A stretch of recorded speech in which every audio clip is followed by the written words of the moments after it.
The story of the muddy water jar. Long ago, when the Buddha and his monks were spending time in a quiet forest, they often practiced meditation and went on alms rounds. One afternoon, after a period of meditation, the Buddha felt thirsty. He turned to a young monk and said gently, "My son, please take a jar and fetch some water from the nearby stream for me." The monk obeyed, carrying the jar to the stream. But when he arrived, he saw that a herd of ox carts had just crossed the water. The once clear stream was now muddy, full of dirt and sand. Shocked, he returned with an empty jar and said, "Lord, the stream is muddy and full of soil. I fear it cannot be used for drinking." The Buddha smiled kindly and replied in a calm voice, "That is all right. Please go there once more." The monk respectfully obeyed. He went back to the stream and found the water still cloudy and disturbed. Once again, he returned to the Buddha and explained what he had seen.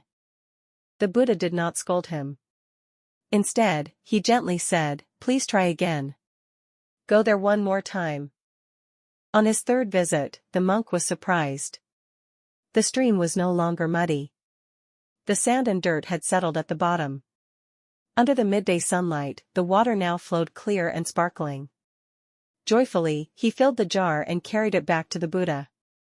The Buddha received the jar of clear water. Holding it in his hand, he looked around at the monks who were sitting nearby. Then, using the opportunity, he began to teach them.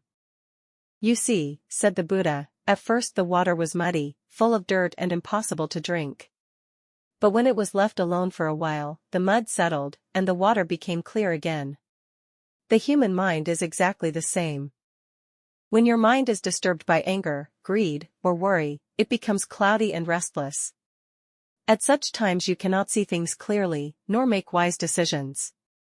But if you have patience and allow the mind to be still, then like the mud in the water, all disturbances will slowly settle. Clarity and peace will appear by themselves."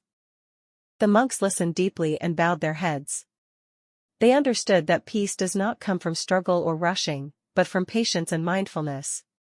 Just as the stream returned to its natural clarity, the mind, when calm, reveals wisdom and true happiness.